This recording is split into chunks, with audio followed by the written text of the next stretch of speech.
Welcome to this episode of Who Gives a Vote, where we discuss all things politics and some other things along the way. All the views expressed in this podcast are personal views and do not reflect the views of any organisation or entity that the participants may be involved with. So let's get started. Well, welcome to this episode of Who Gives a Vote. We have Stuart, myself, that's me, Carly, George and David. Guys, welcome to the podcast. It's good to be here. Yes, it certainly is. We did talk last week. George, you weren't here. We talked about some of the subjects we're going to be talking about tonight, and it's certainly blown up, hasn't it? Wow, a week is a long time in politics. Isn't it crazy? Before we start, there's a few things I want to go through first, and that's to acknowledge that today is a National Day of Mourning. I understand that people have the opportunity to light a candle at sunset today in recognition of peace, and then is it a minute silence, David, at 7:01 p.m. tonight? Yes, that's correct. That's correct. Yeah. 15 souls were taken in a barbaric terrorist attack in Bondi, in a beautiful part of Australia last year, and today is an opportunity for our national family to come together and acknowledge that trauma, and to think of those people who have lost their lives. Stuart, maybe it'll be in order to read out the names of the people who lost their lives that day. I think that'd be a great idea. That, yes. And I have a list here. Tania Tretiak, Adam Smythe, Matilda, of whom we've all heard so much, Boris Gurman, Sophia Gurman, Boris Tetleroyd, Edith Brutman, Alex Kleitman, Rabbi Eli Schlanger, Rabbi Yaakov Levitan, Dan Elkiam, Tibor Weitzen, Reuven Morrison, Marika Pogani and Peter Marr. And I think we should remember them and their families and friends. Yes, and if you can light a candle tonight, and if you can take a moment to reflect on that, our podcast finishes at 6:30, so we'll be able to observe that 1 minute of silence as well. The other thing I just probably want to touch on before we move on to our topics, George, is that there's a lot that's happened in our community. One of those is that a tourist has lost her life on Gari in the most tragic of circumstances, in that she was away from her family, living a beautiful life, enjoying her holiday, a 19-year-old Canadian backpacker who was in Australia for 6 weeks and has unfortunately lost her life in Gari, and you've had a lot to do with that. Did you want to give us a bit of an update on that? Yeah. As you know, a young Piper, 19-year-old Canadian, lost her life sometime between 5 a.m. and 6:30 a.m. on Monday on 75 Mile Beach. The autopsy hasn't come back with a cause of death yet, and it is obviously a very distressing matter. And the factor of the dingoes obviously creates a lot of concern and anxiousness about what, if it is found to be dingoes, what will be the response. And I've, a lot of media have obviously contacted me about the situation. I've long been of the view that children shouldn't be camping there outside of the fenced areas, which it doesn't apply in this case because it wasn't a child that passed away. But more generally, we've seen over the last 5 years, it'd be more than a classroom full of children under the age of eight who have been incidents which could have been fatal. It's been pretty continuous over 5 years of young people being attacked to the stage where I just think the state government should look at it a lot more seriously about whether or not children are allowed to camp outside of fenced areas. The official guidance is that children should be within an arm's length of their parents at all times. The parents have to be carrying a stick. That's, my fondest memories of childhood are camping, panning for gold with my father in the Canadian Rockies, not the Colorado Rockies. Camping should be about free and wild, and I just don't think that experience is right. There are so many better places to camp. It is such a risky thing there. I just think the state government really needs to look at whether or not children should still be camping on the beach.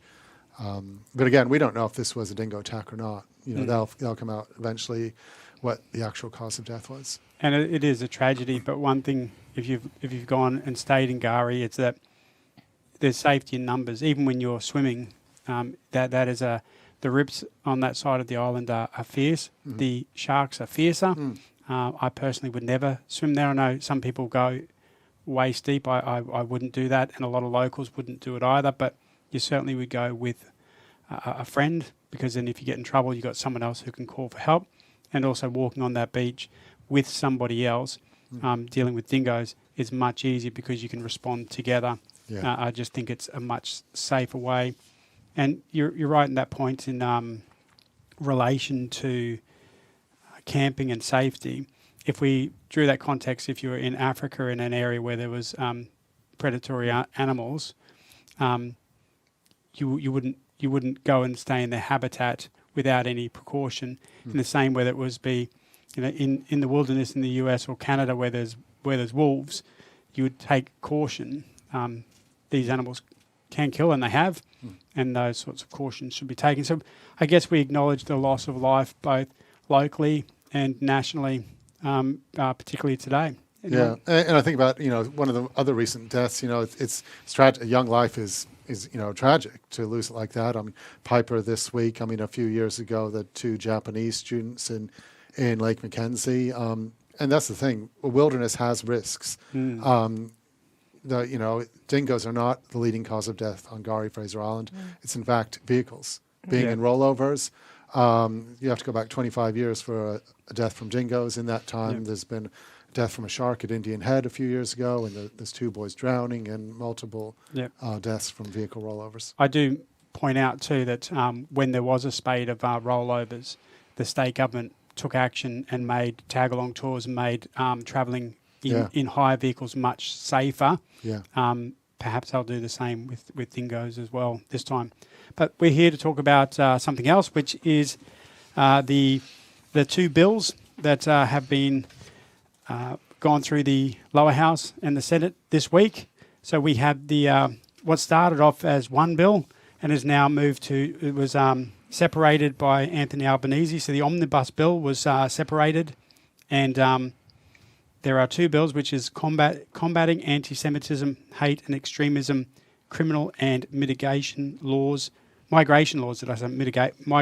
bill, and then the same bill but for firearms and customs. So that was broken up into the criminal and migration laws and the firearms and customs, with a note that the racial vilification offence under 82.2 was removed as well, in consultation with some of the, I think it was the Greens. So that was removed.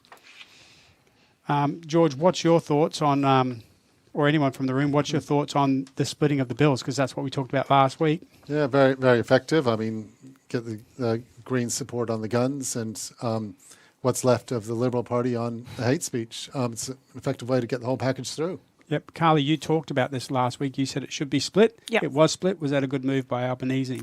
It was, and I did leave the podcast last week wondering if it's sort of like when you put your house on the market, you don't put it on for the lowest price you'll accept. Yeah. Was it done intentionally? You think he was smarter than we realised? Maybe. What do you reckon? Look, it's curious, isn't it? Because we were talking last week that maybe running it as an omnibus bill was part of wedging the opposition in that, if you want to get through what you really want to get through, you might have to put up with stuff you don't like. The risk with that, of course, was that everyone would say, well, what we don't like is more weighty than what we do like, and we'll just vote it down. So he might have lost everything. In that sense, I suppose he heard us and said, yeah, you're right. He was listening. So we'll split the bill. And, of course, that means that he can get some of it through with the coalition, the former coalition, and he can get some of it through with the Greens. And so he hasn't done too badly from a purely political and tactical point of view. Mm-hmm. And Carly, you've got the numbers for the lower house and how they voted for each bill. Did you want to go through those? Sure. In our area. Well, no, just let's start with the actual Yep. the lower house, the vote in Yep. the lower house, was 4. Ayes were 116. Against, noes were 7. Did not vote or abstained were 27. So that's the hate speech or the criminal and migration laws. Yep. Yep. And then the weapons or the firearms and customs law. Firearms were 96 for and 45 against, and 9 abstained absent. Yep. Very interested to see how our local members voted on this. Can we go through those as well? Yeah. Locally, we have David Batten Henkler. He abstained from the hate speech and was a no in the weapons. Lou O'Brien for the Wide Bay was no for hate speech and no for weapons. David Littleproud in Maranoa abstained in hate speech and was no for weapons. And Colin Boyce for Flynn was no for hate speech and no for weapons. So I understand that sometimes federal members abstain for what's called a pairing when someone else is from the other side is sick or can't be there for work commitments. If they're a yes vote and the other person's a no vote, one of them abstains for that purpose. This wasn't the case for that because they actually voted on all the other amendments. They were there. I'm just interested on your thoughts, David. Do you have a view on members abstaining rather than saying yes or no? Yeah, well, leaving aside the circumstance where you may have a conflict of interest, and obviously abstention's the appropriate course there. With the other, it's a little bit confusing, isn't it? If you're going to vote on an amendment, and then when you lose that amendment, the substantive bill comes to the vote, you would think that you would know whether you were in favour of it or against it on balance. Yeah, if you've been voting on amendments, yeah. Yes, that's right. I mean, I don't know what David Batt's motivation was for abstaining. Littleproud's abstention was probably because he was really bound by cabinet but didn't want to vote yes. Yeah. And that would explain him. I'm not quite sure what was Batt's concern. Yeah. So, Carly, from your point of view, should we expect our elected representatives to vote rather than abstain? I think on the most part, yes. Yes. I think that abstaining can be convenient if you don't want to toe the party line or, you just want to sit on the fence. Yeah. And so in Parliament, does abstain count as a no vote like it does in Council? No. It's the same as just not being there. It's just a no. Okay. Yeah, I mean, I think it's an interesting thing. I mean, I really doubt that Winston Churchill or Paul Keating ever casted their ballot for abstain. And someone would look at that and say, you're getting paid a full-time wage to turn your mind to this. You have a staff. We fly you down to Canberra to make a decision on behalf of the 125,000 people. You can vote yes or no. But also, there are reasons why you would abstain. I think a lot of it, as David sort of said, is the inter-coalition issues. But the coalition issues shouldn't be the constituents' issues because you're abstaining. Yeah. I reject the fact that if you have voted the amendments, that you should abstain from the vote. I think if you have made a decision that you can take a vote, there's no conflict, there's no issue, there's no pairing issue, you should vote. And I, for the life of me, can't see any reason other than a political reason not to vote on that. I would like my representatives to at least know where they stand. I'd rather them stand one way or the other, even if they disagree with me, than not stand at all. And you certainly know with Lou and Colin. Absolutely. Yeah. And I guess if you're not comfortable that it's good legislation, then the appropriate thing is no, which doesn't mean that you can't try to get something similar put forward at a later date. Yeah, it's interesting. I mean, this is like you could just say, no, this is exactly the type of legislation that should have a 6-month inquiry into it. And that's why I'm voting no. Yeah, and I would respect that. Yeah. Moving on. In fact, that'd be a very sound position to take. And then moving on to the Senate. But you could also say that's why I'm abstaining. You say I'm abstaining because I believe there should be an inquiry. Yes, except that isn't going to advance the cause of stopping it until you do. Yeah, I thought when I was thinking that it meant a no vote, which it does in council. No. Yeah, it does in council. Yeah, in council it sort of is a vote. No. So it works out the majority is the the yeses minus the noes, or the noes minus the yeses. So that's pretty much what it works out to be. Yep. So let's have a look at the Senate. So it went through the Senate the next day. Yes, and we've got for the hate and extremism bill 438 against 22, and the combating anti-Semitism, hate and I can't even talk. So- Sorry, so guys. the first- Extremism firearms was 438 and against 26. So both the hate speech and the weapons both got up. Obviously, it was a little bit tighter. An interesting mix in the fourth, because both 38, but the Greens voted for the second one, but not the first one. And that So shows you there's how clever it was for Albanese, because he knew that he would get more votes for the weapons from the Greens, and he would get more votes from So who's voting for the hate speech, but not for the guns? the Liberals.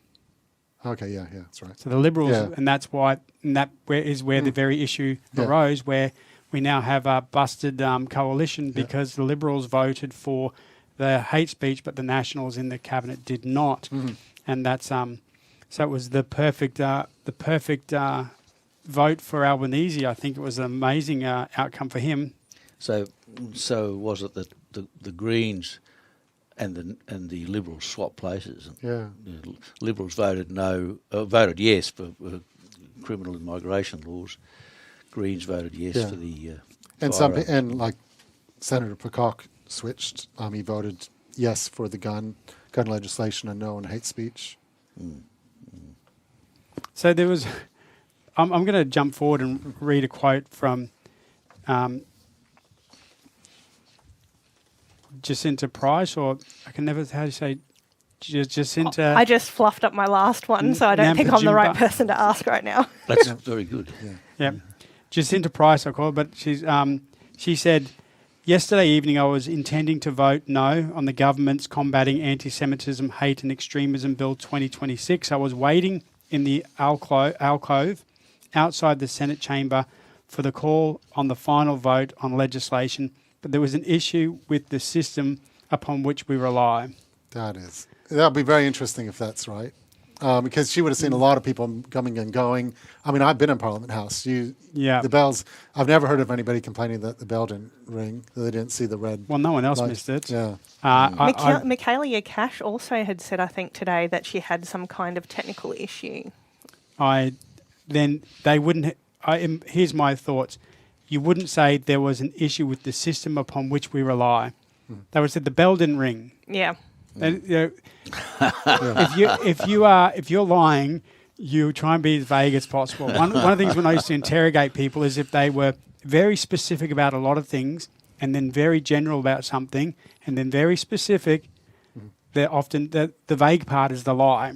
So let me ask you, when I read that out, David, you've cross-examined. So have you, George?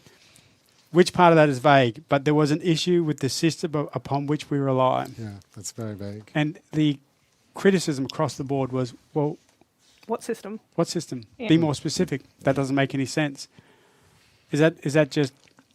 It's interesting. I don't know why she would do that. Why she wouldn't have just voted the national line of. Yeah. Or abstained like half of the Yeah. others. Because I reckon she would have deliberately... didn't want to. She avoided the vote, and then she got heaps of criticism. So there she came up with a reason. Yeah. Well, it's because of this reason. I just think it's a cop-out. Some people missed the vote in Queensland Parliament years ago because the elevator was pretty crap. But then you would say Yeah. the elevator didn't work. Stuck in the elevator. Yeah. Yeah. You wouldn't say, well, the system of which we rely didn't work. I mean, I think you need to give some particulars in relation to that excuse. it's not enough. And then when she was asked by 100 people on the post, not one response. No, couldn't. Yeah. It's just the one we rely on. Because she could get caught out if she said. Yeah. So when we look at when it went to the Senate, they actually had a few amendments that were put through that didn't make it. A clause to make it clear that criticism of a foreign state's policies, actions is not in itself hatred, Seems which like is it something you would have asked for, David. Precisely, yes. Yeah. That didn't make it. Expanding the protected attributes beyond race, national, and ethnic grounds. Yeah. Would you have accepted that if it came through? Including like religious grounds. Yeah. Yeah. Or gender. Or gender. Yep. I think you Sexuality. can have hate speech against a gender. But if you were trying to get it through, you probably wouldn't accept that because then you'd lose Liberal votes, maybe. It's really curious, though, isn't it, that a lot of this stuff doesn't. It refers to some of the substantive offences, go into that sort of detail. The legislation that's existing prior to this bill, but in a lot of the new material, it just limits it to race, national, and ethnic groups, which is curious when you think that Susan Lay was very specific about how we have to name what the problem is, and it's Islamic extremism. In other words, it's extremist associated with a religion, and yet religion isn't one of those attributes that we're dealing with. That is Religion is in, isn't it? But these are out. No, race. No. race, Well, national. Some the old provisions, religion's part of it. Yeah. But in some of the new provisions, it sort of limits it to race, national, and ethnic groups. Yeah. It's curious to work out where the interplay is of those, because some of the sections, I think, as you read them now, will be referring to the broader group, including religions, in part of it, and then limiting it to race, national, and ethnic in other parts. Which brings me to the quote I read from Greg Barnes, the Tasmanian barrister today, who said, he thinks it's vague, and he said even the most senior lawyers think it's incomprehensible. I think that's part of the problem we've got with it. Yeah. It's interesting that the actual amendments refer to, in their rationale and how it should be guided, is by Article 26 of the International Covenant of Civil and Political Rights. And in that, it refers to protection against discrimination of any grounds such as race, colour, sex, language, religion, political or other opinion, national or social origin, property, birth or other status. Yes, So that's right. The International framework. Covenant covers all those, and the approach is, well, let's just cherry pick a few. Yeah. It does seem... So my question is, should there be more than the race, national and ethnic origins as part of this framework?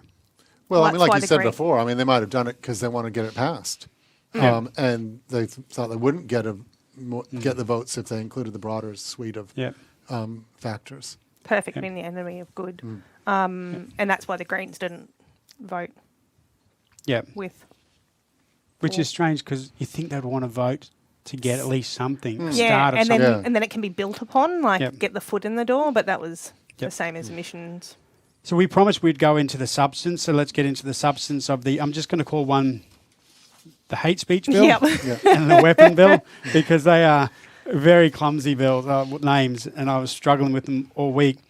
So the first part is that there's tougher penalties now under this legislation. So if you are a preacher, spiritual leader, you use postal service to menace and harass or offend, if you hate, if your hate motive is race, national, or ethnic origin, or if you're advocating violence or property damage to a child, or if you're providing violent or extremist material to a child using a carriage service, they are aggravated circumstances, which means they carry a higher penalty.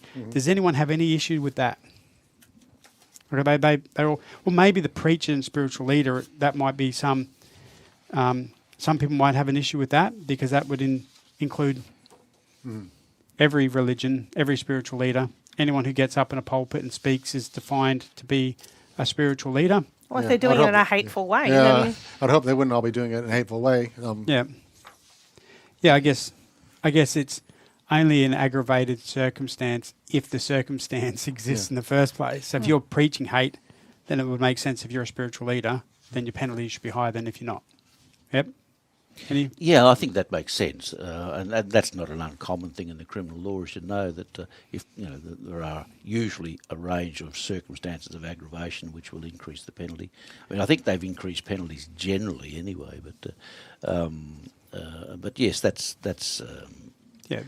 of itself it doesn't concern me too much. The most obvious two of those is stealing, as opposed to an aggravated circumstance, which is stealing as a servant. So, as someone it's a trust who, issue. It's some society, I guess, grants some powers to spiritual and leaders on the basis that they're entrusted with authority over individuals individual. It's like counselors or A power doctors. imbalance, You yeah. see a doctor, there's a relationship there that they shouldn't take advantage of. Yeah, absolutely. And then additional offences were included in this bill. Just before we leave Yep. those circumstances of aggravation, I mean, there are plenty of other sort of groups you could think of, like teachers and so on, Yeah.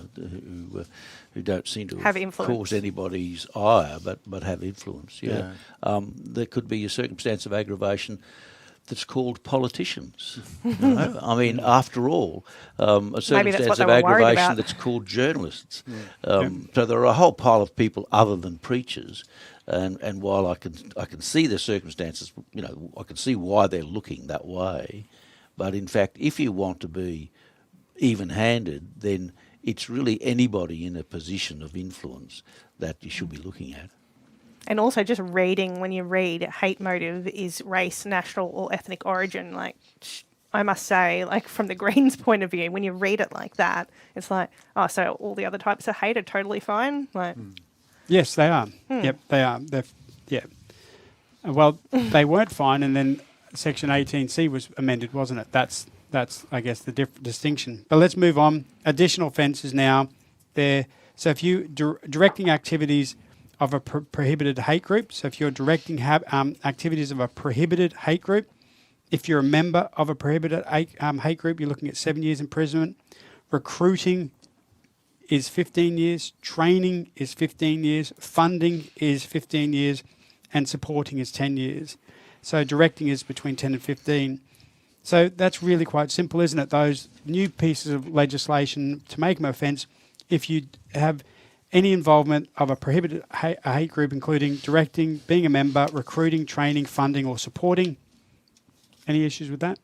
Well, it does certainly create issues about membership, and when to be created a hate group, it doesn't necessarily mean that somebody's committed a hate crime in the beginning. There is a process, and one of the achievements of the opposition leader was that the opposition leader gets briefed on before a group becomes a prohibited hate group. But yeah, again, this is something that would have been really well fleshed out in an inquiry about all the possible factors how somebody could be a member of a hate group accidentally. yeah, like drug mules Yeah. who get caught up in something and they What don't if even you're 16? realise. What if you're Yeah, 16? yeah, What if you grew up in it? Yeah.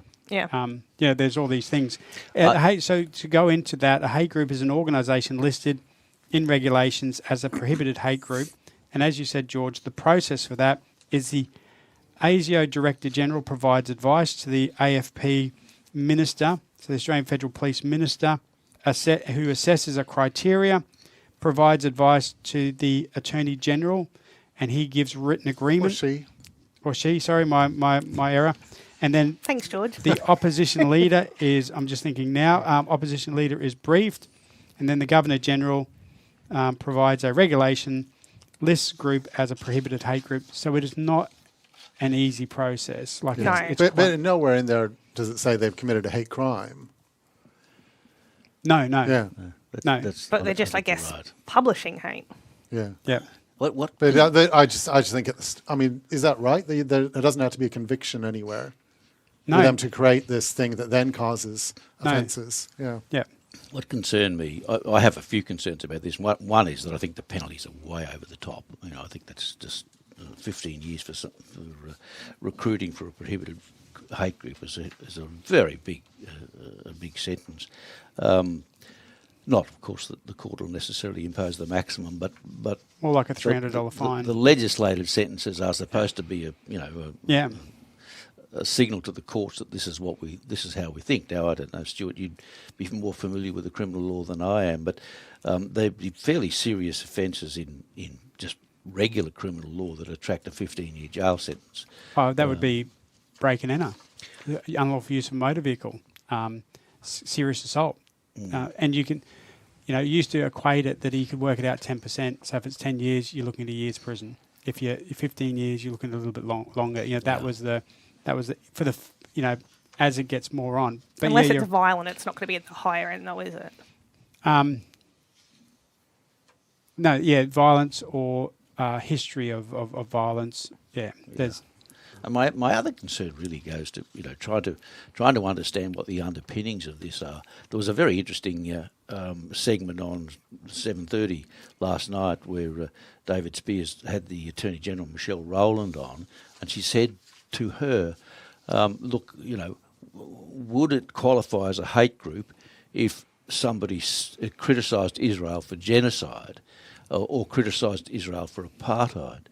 Now, she said, well, there are criteria and you'd have to look at the criteria and all the circumstances and so on. Now, I would have thought there was a clear answer to Say no to that, which yeah. is that's not enough. That reminded me of that the of cake. itself will never be enough. Yeah. That reminded me But of the you couldn't say GST that. cake, didn't it? Like the GST cake. I'm like, just say, Yeah, all you have just to say is, on the face of it, I wouldn't think so. Like, why can't you just say that? Yeah. That's right. But I'm not the legal voice for this land. But on the face of it, based on what we're trying to get through, that's not our intention. Something like that. But if there's a certain criteria, if you hold your thumb like this and you move like this, if you turn to the side, it could be or it might not be. It was just really, it made me uncomfortable. Yes, and she's the minister who's going to make the decision.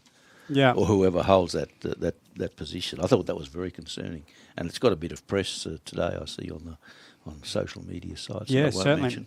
So we went through the process of regulating a prohibited hate group, and my question is, how comfortable would you feel about this legislation? Because it is quite complex, and you think, there's all these safeguards, but how comfortable would you feel about this legislation if we had a leader like Donald Trump? Exactly. And that's the thing. Leaders are going to change.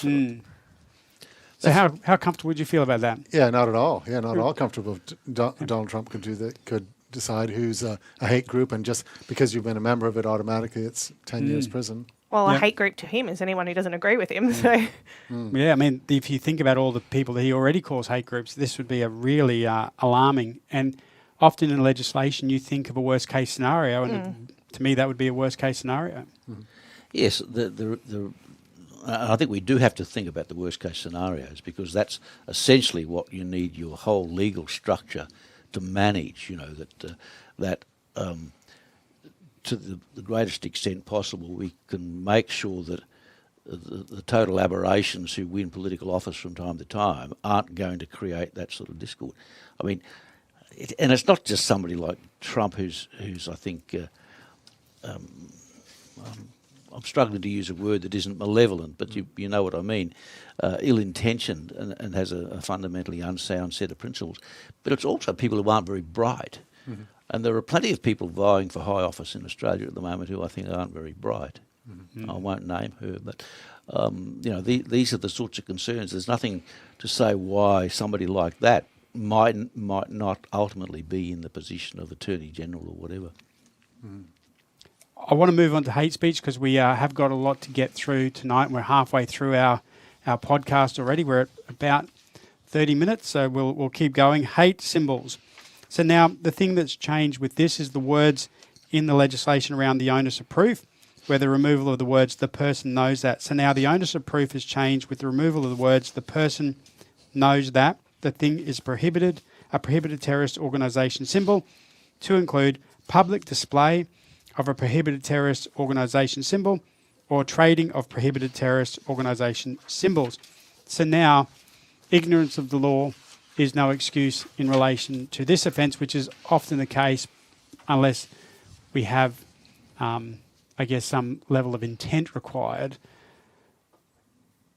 How comfortable are you that it now is the onus of the person who might have a symbol that they don't know is a hate symbol?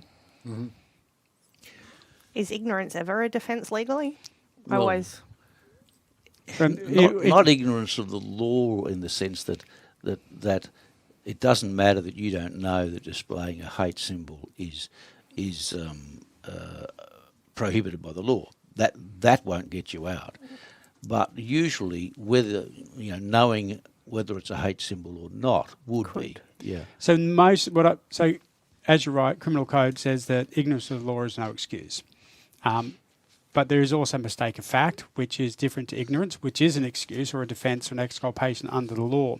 But there's a lot of legislation that says knowingly So if you knowingly did something, so the element of the offence is knowingly, and then it describes a criminal definition of knowingly. This one had that knowingly, and now it's been removed. Yeah, I would think knowingly is pretty important. Yeah. When you're dealing with something like this, a symbol. I mean, we're seeing, Nazi propaganda repurposed by current regimes in the world, and you could pick up something that, a symbol or a statement pretty easily in contemporary things and not realize that it is the foundation from which it comes. You could rock up to a Bali tattoo parlour and just pick a symbol. Yeah. Yeah.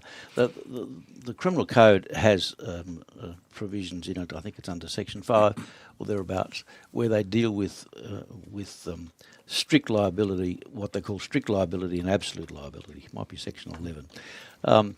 Now, strict liability means that it doesn't matter what your intention is. Absolute liability means it doesn't matter what your intention is, but in addition, you can't raise the mistake of fact law. And certainly some of these offences are shown as absolute liability offences, which I find unnecessarily extraordinary. Yeah, absolutely. Absolutely. Is that right? So let me ask you a question. What hate symbols are currently banned in Australia? I imagine a swastika is. Anything else? I wouldn't know of any others. I did see a list today when I was flicking through, but I had to say I didn't. See, I mean, maybe I'm displaying someone I don't know. This is my point. I mean, I can only think of a swastika. If there's others, I don't think I thought terrorist flags are. Oh yeah, the ISIS flag, the black and white ISIS. Is that a flag? symbol No. or a... Well, this is. I don't actually have the list in front of me. I was making the point that I don't know. We don't know. I thought South Sydney's logo was prohibited, particularly in Queensland. But I guess this is my Wasn't there a point. We don't T-shirt know. that the Prime Minister was wearing recently? Oh, Joy Division. Well, he could be in a lot of Some trouble flag. if South Sydney is. Yeah, that's right. Yeah, and I mean that was a really. I mean that was one of Susan Lay's real big overreaches when was she a bit saw bizarre. Joy Division T-shirt. Everybody knows the band Joy Division. That nobody Well, thinks I it has a reference to concentration camps. No. No sane person would make that link. And that makes her a lot less relatable Yeah. Yeah. as a human. Correct. But I mean, these are the things that they workshop in like she wouldn't just come out and say that by herself. She would be pushed to say a lot of these things they would have these sorts of discussions, and they would try and narrow in on their criticisms. The unfortunate part is that the coalition has been, ever since the terror attacks, has been so critical all the Did time. that happen after the terrorist attack? Yeah. That is exactly what she's done to herself. They've come out so strong after the massacre, the terrorist massacre, and really said, they didn't do anything about anti-Semitism. We've got to do something, get Parliament back. And then they come back. What do they want to do about anti-Semitism? Yeah. If they're not going to vote against hate speech. It's been very She politicized. pushed herself into a corner. Like they really centered themselves. They made it about them, and then in the end, now they're fighting with each other on the National Day of Mourning. And then Albanese calling it as one day of Parliament. Yeah. And then they're saying, there's not enough time to work things out. Well, you're the one who called it back. Yeah, it's a mystery to me how they could have got this so wrong so quickly, and how it's turned on them in such an incredible way. But let's get through the last, I guess, amendment or addition to this bill, which is relates to migration. So now the minister can refuse or cancel a non-citizen's visa if they are suspected of a terrorist or hate group ties, hate crime conduct, or public hate incitement that risks harm. I thought this was something that they could already do. Suspected. Yeah. Yeah, so not convicted. Yeah. Thoughts? Well, you'd want to know what they mean by suspected. Well, I would assume it's reasonably suspect. Yeah. Which Yeah, is, well then, I mean, cancel the visa, get them out of here. Yeah. yeah. Well, The risk of I not understand- cancelling Yeah, look, is I higher than understand that, and to have some sort of power is reasonable enough. I do have a little bit of a concern with these sorts of provisions in that, I'm not sure I'd go to United States at the moment because I might have to declare what I've been saying on Facebook. And People are taking burner phones, not their actual phones. Yeah. Setting up a Facebook account and wearing a MAGA hat. Yeah. So, but, there is the risk of overreach with that sort of provision, but I understand why they'd want to have the power, and in fact I'm surprised they don't already. Yeah. I get the impression that because they've not allowed visas for people like Andrew Tate types and Kanye and people like that. So I'm assuming this is just a tightening of what was already there. But Yeah. And it's linking to new offences, maybe. I mean, John Howard must have had similar stuff in place. I think it's more a legislative framework that allows that area that refines their focus. So this is something you need to focus on. I want to read a quote from Larissa Waters from the Australian Greens, Senator Larissa Waters. She said, "The legacy of Bondi cannot be undermining of civil or political rights." Let me read that again. "The legacy of Bondi cannot be undermining of the civil and political rights." Where is the line between hate speech, political speech, and freedom of speech? I guess it's different rights. I mean, freedom of speech won't feed your children. You've got, there are some rights, they're in competition. Do people have the right to go about their lives without being, shot at by people who oppose them simply because of their religion? Or is what she's referring to a civil and political right somewhere underneath that trumps that? Like, there's obviously going to be weighing of different interests and measures, and we will, if we do want to protect society, there does have to be some, unless you really absolutist free speech and different rights, then there will be some undermining of people's rights if you really want to address hate crimes and anti-Semitism and other sort of intergroup violence. Yep. Carly, based on the fact of what we've gone through, the amendments and the changes that have made in this hate speech bill, and boy, there've been a lot over the week. Yeah, and the time that the government has had to prepare this, do you think that this has hit the right balance? Is this a good and reasonable response to the Bondi terror attacks? I think it's probably the best they could have got through at this point in time. Yeah. And I think I heard Albanese say something either yesterday or today about the fact that if they couldn't get it through in full after something like the Bondi terrorist attack, well, when are they ever going to get it through? So we may as well... Yeah, and if you take on face value what everyone is saying immediately after, that it's urgent, that you got to get Parliament back and pass something to address anti-Semitism, Albanese has done an amazing job to get it back and passed and get all this stuff through by liaising with different wings of the Parliament. Everybody, the Australian, all the media, certainly the LNP, the Nationals, everyone is saying that the government had to do something. The government hadn't done anything. Well, the government's well and truly responded.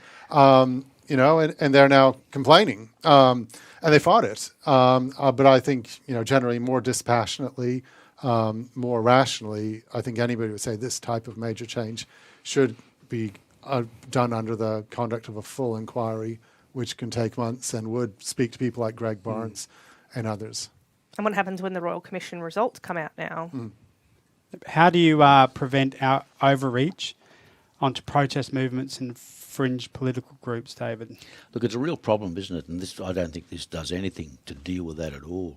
There was an interesting article I read today from Simon Wagstaff, who's the director of the Ethics Centre, and it was just a little brief article, I think a few days old, so it's probably missed the latest kerfuffles. But what he was saying was that he thinks there should be a rebuttable presumption in favour of freedom of speech, but the two elements that he thinks are disqualifying speech that purports to deny the human value of a person or suggest that the human value of a person is less than some other person, and secondly that incites violence, and there is two exceptions. And he goes on to talk about the play the ball principle. In other words, you ought to be arguing about the issue, not arguing about the character of the person who's advancing the argument. And he finishes with a lovely little quote, which I'll read here if I can read my writing. He says, a measure of discomfort should not be enough to silence the question. We all need to be mature enough to distinguish between challenges to our beliefs and threats to our identity. And I think that kind of sums it up, Challenges to our beliefs ought not be the subject of the criminal law. Yeah. I think this has got a long way to go. I understand the political pressure to act quickly. Acting quickly generally doesn't give you the best result. I think Carly's right that we need to wait. We'll be better informed when we've got the results of the Royal Commission and so on. And I think we really need to revisit it then. I'm not sure much of this is going to make much difference at all to the risk of that kind of atrocity we had in December. Just as, all the work that's gone into trying to reduce domestic violence hasn't made a lot of difference to the numbers of women being killed by domestic partners every year. I think that's the problem. Sure, let's do what we can, but I don't hold out a lot of hope if you're going to have, that you're not going to eliminate entirely that kind of atrocity that we saw recently. So we have about 13 minutes left. We have two subjects to talk about. One is the weapons and the other is the bust-up with the coalition. We've got a choice. We can either leave the weapons one for later and go straight to the coalition. We could and try and finish on time, or we can deal with both of them and sneak over a bit. Deal with them both. Let's go. Okay, Yeah. We'll You can summarise the weapons for us. All right, You'll be better at that. So the Firearms and Custom Laws Bill, which was, or the Weapons Bill, I'm going to say there are four really distinct parts or amendments or changes. The first one is the National Buyback Scheme, and it's tied in. You actually had to go back.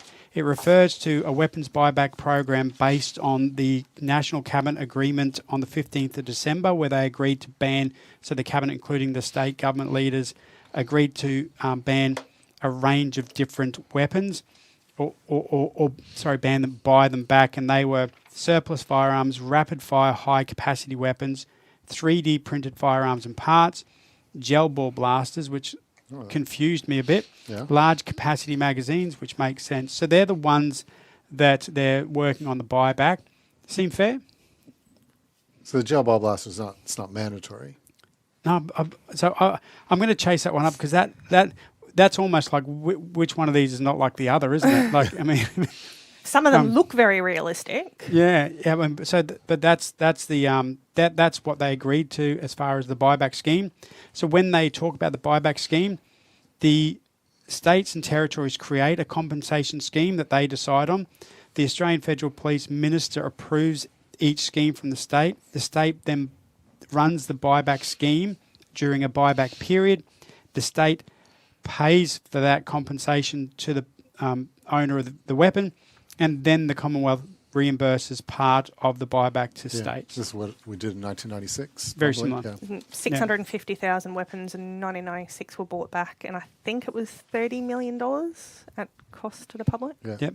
So it's not dissimilar. And when they talk about those rapid fire, high capacity, at the time... No, I lie, 300 million. So at the time of that first buyback, those weapons would have been illegal at the time, but with technology, they fire faster than they could even back then. So that makes sense to me. Then we go on to the background checks. Now they can take into account any Australian Security Intelligence Organisation assessment, any criminal intelligence assessment, and it goes into explain what a criminal intelligence assessment is. And if you get some free time, read that because it is quite fascinating. There's paragraphs and paragraphs on it. And then your citizenship status. It doesn't mean that just straight away because you're not a citizen, you don't get it. It just means that they can turn their mind to it. Because there might be situations where a non-citizen requires a firearm in Australia, including close personal protection of people who require to come to Australia need a permit for a period of time. And then we have custom amendments where there's a range of, I'll just go through it. It basically says there's a public safety test that determines what can be brought into Australia as an import. I won't go through all those except one, which was that now sound suppressors or silencers must have a serial number. For the life of me, I always thought that they did or they should, because if you're using a silencer, it can't be for a good reason, No. can it? I actually Yeah. thought they were completely illegal. So to think they needed I that. did too. Need a serial number. Wow. And then there's an explanation of a public safety test for weapons imports.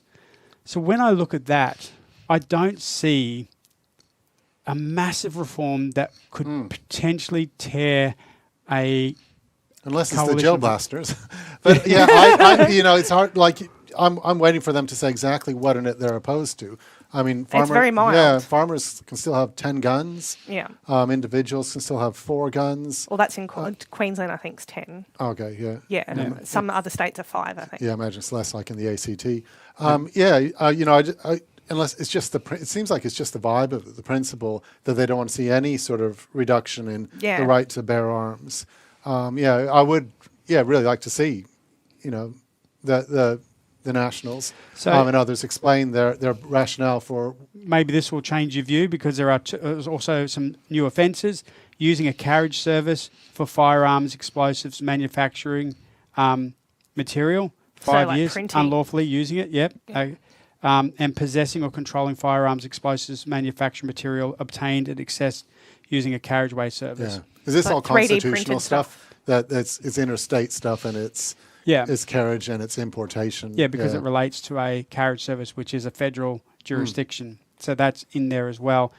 When we go to some of the quotes or some of the things, Senator Bridget McKenzie from the National Party said, unfair gun laws which will punish law-abiding Australian firearm owners for the actions of Islamic extremists. Yeah. And she should say the next sentence, like, is that because they have to have a serial number on their silencer? Like, exactly how are they being punished? Yeah. The mental health checks, that all came out after Waiambella about, the police Yeah. officers being murdered. Yeah. Like, is that what she's objecting And to? really, Like, is it that big of a punishment if you're a law-abiding citizen? Yeah. Like, Well, to at least say I've been out and I've videoed and I've done drone out west where shooters have gone, and I've followed them for different types of things that I've done in my other life, and a lot of these recreational shooters and even farmers will use rapid fire weapons to shoot, to particularly boar,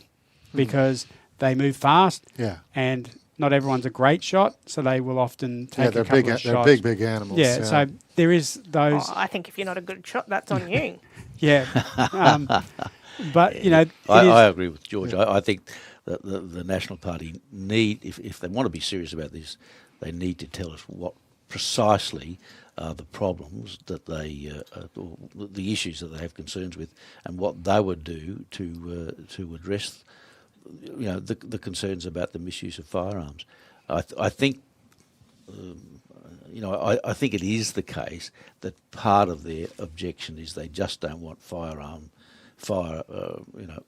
owners to be identified with this particular. And they don't want to be caught on the wrong side of the issue. It's too easy for their base. Yeah, for One Nation to go around saying, "Oh, because this happened in Bondi, Barnaby Joyce is already referring to recreational pig shooters. Why are they being punished?" Yeah, But I just they don't don't want to be on the see wrong how side. it's really that much of a punishment. yeah. And then so the response from Andrew Wallace directly to you, David, from the Liberal National Party of Queensland says, disproportionate burdens on lawful firearm owners, importers, wholesalers and retailers, as well as primary producers and state and territory governments, is his reason for not voting for it or not supporting it. So he believes it's disproportionate. But how big is the impact to them?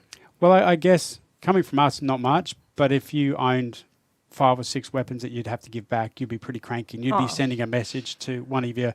Now, I don't think that's a good enough reason.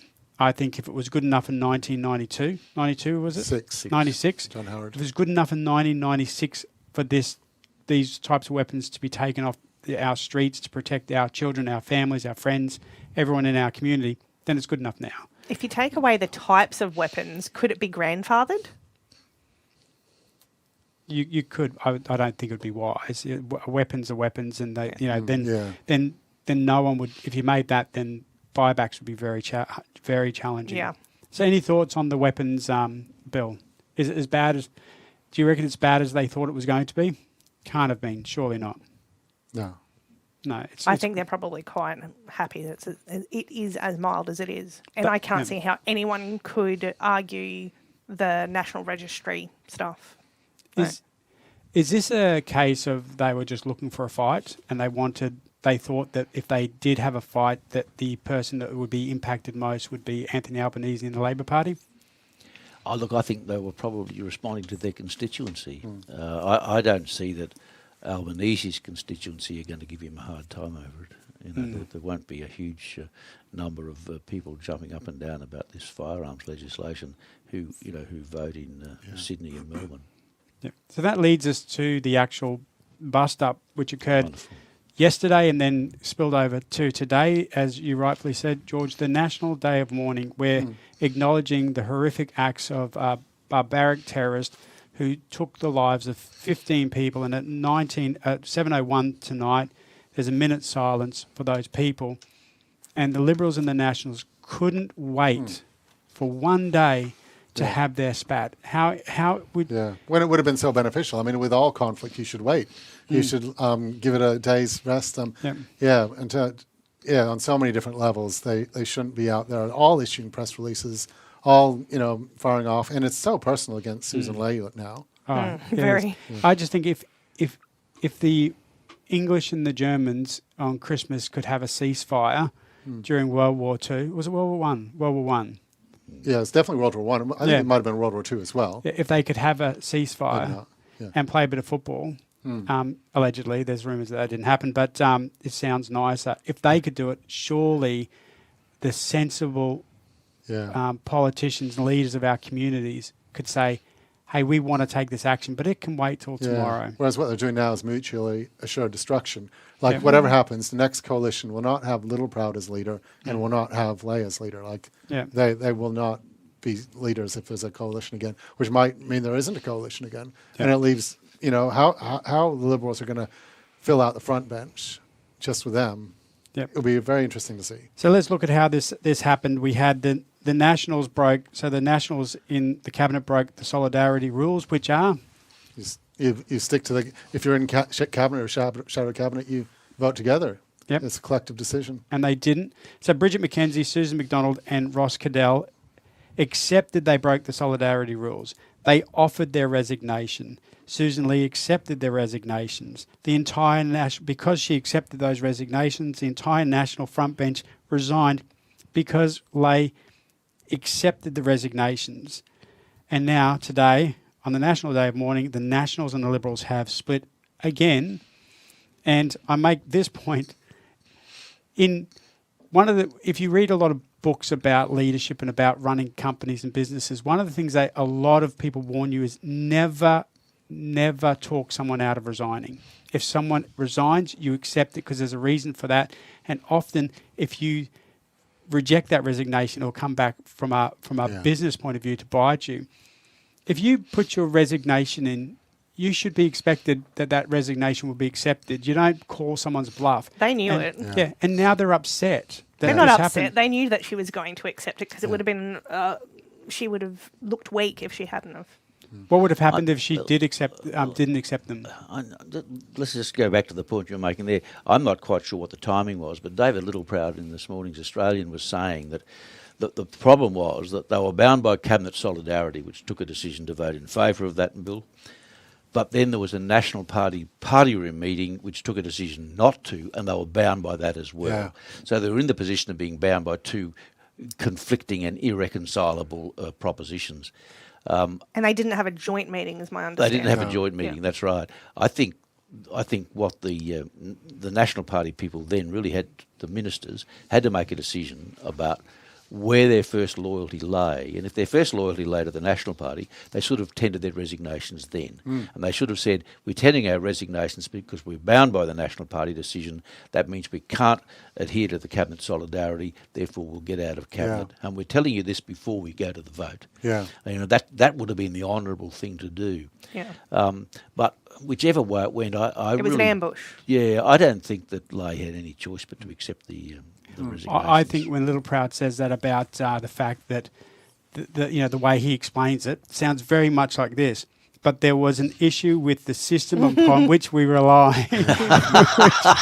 Isn't that exactly? Yeah. Which I'm going to call bullshit on, because I don't think that happened at all. Yeah. They decided to do something which was they threw a grenade into their own foxhole. And he's really ruining any future coalition government. Well, if he's saying that there is no cabinet solidarity because there's two different party rooms. Well, this is what he says, and I'll take some of the quotes you sent through today, George. The Nationals party room has determined that remaining in a coalition with the Liberal Party under the leadership of Susan Lee has become untenable and cannot continue. Further on, Susan Lee has put protecting her own leadership ahead of maintaining the coalition. It's fascinating to think of it in electoral terms, if I can just digress for a moment. I mean, the latest news poll had the coalition at 21% and One Nation at 22%. Yeah. Now, bear in mind that the coalition means the vote for both the Liberals and the Nationals. So their vote's appallingly low combined. You know, what's going to be split? I mean, the Nationals normally only pull up 5 or 6% of the national vote. Difficult to tell because Queensland, it's all mucked up in Queensland. Yeah, that's right. It's not quite so easy to work it out. But the National Party vote's very small. The Liberal vote's obviously, somewhere south of 20% now, and where are they going to go to improve that with Hanson and Barnaby Joyce, further out on the right, making life difficult for everybody? It may well be that the National Party vote totally collapses. There are all sorts of fascinating scenarios. I mean, the Liberal vote, the coalition always really needed to go back and grab votes from the centre and win some of those urban electorates. That was difficult, but it was difficult from a position of some strength. I think it's going to be really difficult from a position of abysmal weakness, which is pretty well where they find themselves today. Yeah, they could not win Dixon back like this. Winners and losers. Who has won out of this? Like, where are some winners from this? Well, Albo. Yep, Labor Party. Yeah, Labor Party. It showed solidarity, purpose, and legislative achievement. Walking the moral high ground as well. Anyone else who's won from this? Look, I'm not sure about Albo. I think he's done a lot better than he might have done 10 days ago. He'd be taking this as a win, no question, if you thought that 2 weeks ago. Well, he'd be taking it as a win even before the collapse of the coalition. But he's still been under a lot of criticism, and maybe it's just the people I read, but he's been getting a lot of criticism for in effect, his knee-jerk response and not really dealing with the issues in a more statesmanlike and fundamental way. I suspect the Greens will pick up a fair bit of support that was for Labor in the Greens past. are winners then? I think the Greens are winners. I mean, they're coming off a low base, but I think they'll do well out of this. Anyone else? Simply on the basis Pauline of principle. Hanson. Pauline Hanson, Pauline Barnaby Hanson Joyce. is our Nigel Farage. She'll just eat up that national. That's why you're getting people like Barnaby Joyce defecting. Imagine like you're going in to vote and you've got One Nation, you've got the Liberal Party, you've got the National Party, and God knows, I don't know, Palmer, whatever he calls himself these days. Like, that's really breaking up the Conservative vote. Yeah, I mean, if it was optional preferential, Labor could get 120 seats, but the preferences will all flow back into each other. But yeah. Losers. Susan Lee. Yeah. I think Littleproud's lost. I think He's in, yeah.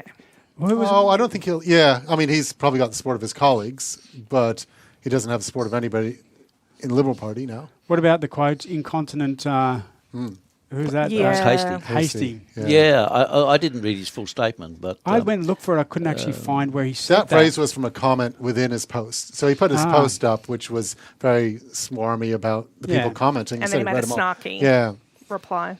Yeah. So I couldn't find that, so it was a bit confusing. So anyway. And I guess people are talking about Angus Taylor. Yeah. Any He's relation? been very quiet for quite a while but he's returning now. from Europe to canvas, is what they say, yeah. Oh, really? Yeah, that's what the reports are. He's coming back from holiday or an overseas Yeah. trip to canvass colleagues about leadership. Good job, Angus. Well done. Well done. Yeah. That's why. There's a lot of problems, with this legislation that I think has created a lot of a problem for people like the Coalition. I mean, the legislation's vague, it's difficult, it's hard to understand exactly what it's going to do, and there are a huge number of differing views.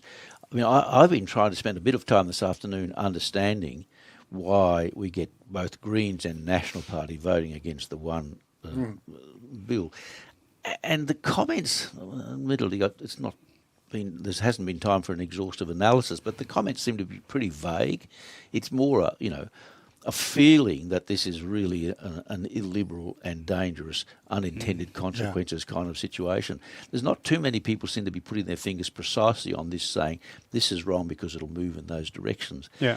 I mean, if you go back to the weekend, Because you can't say it's too racist or it's not racist enough. well, that's true. But, I mean, if you go back to the weekend and read what David Sharma was being quoted as saying in Liberal Party rooms, Sharma, who's Jewish and a very strong supporter of Israel, was telling his Liberal Party room that, yes, look, I think a lot of this legislation is really pretty terrible legislation. It's got a major lot of problems, but how would our party fare if we vote against it and there's another atrocity?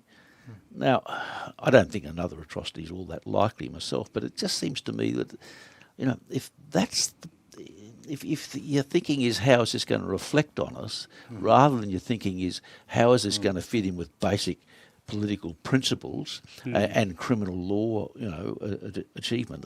And best serving the people. It's not surprised that suddenly people are jumping in all different directions and tearing the place apart. Yeah.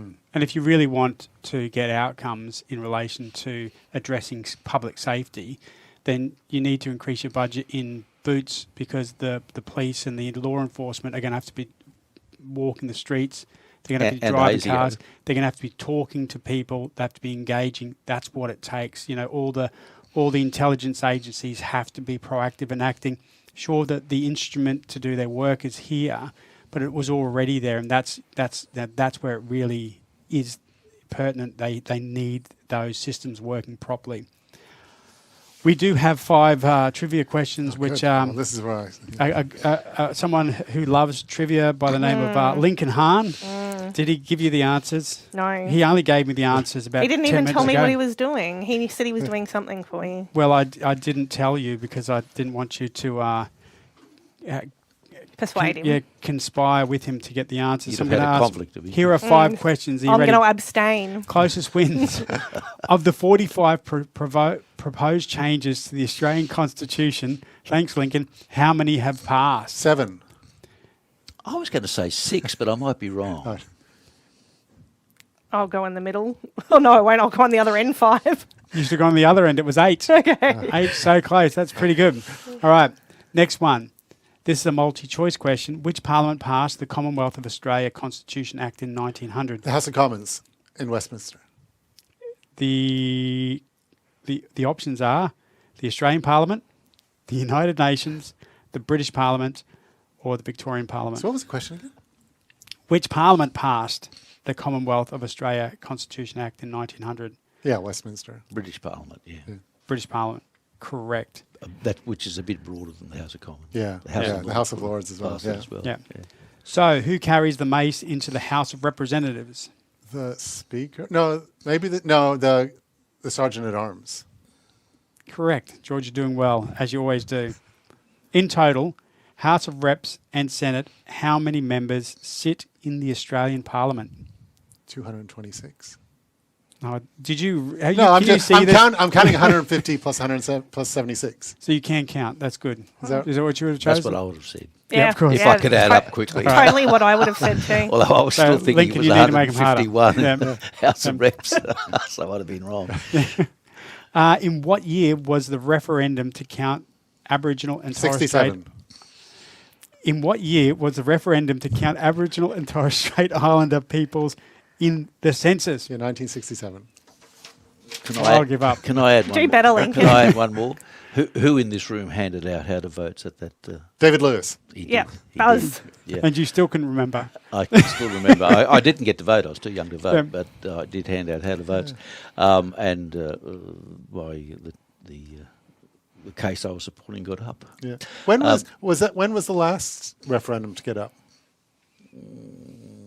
There was a referendum to introduce. Was there not introduce senators for Northern Territory. Northern Territory? I can't That's, remember. okay. Yeah, there was one of those. Yeah. I think under Bob Hawke is the short answer, but I'd have to go and have a look. And I have another trivia question. One of the things that's, I mean, there'll be High Court decisions about a lot of this stuff, I'm sure, and one of the court cases that's likely to figure in the reasoning is the Communist Party case, which was the case where the High Court found that Bob Menzies' legislation to outlaw the Communist Party was considered unconstitutional.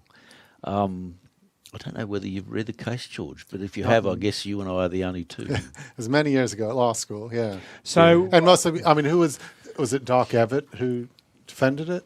It was somebody from, it was one of, like, Labour Doc opposition Evatt. leader was, I think he led the opposition. Yeah, to, they did, you know, yeah. all right, my wife's calling me for dinner, so it's now time, guys. We want to acknowledge the people that lost their lives, acknowledge the National Day of Mourning, also a young tourist who lost her life. It was Piper. Piper, who lost her life. We think of all those. Everyone, stay safe, and we'll see you guys next week. Can I just say, Yes. the minute silence at 7:01 tonight, and one of the two things that they've requested, I think, are to light a candle in your window and perform a mitzvah, which is an act of kindness or compassion. So that would be nice. Okay. if we Wow, a lot remember of the that. politicians could really Yeah. find lots of things to be kind about maybe tonight. wait until tomorrow before you blow the Parliament up. Yep. Yeah. Thanks, guys. We'll see you next week. thanks. Thank you.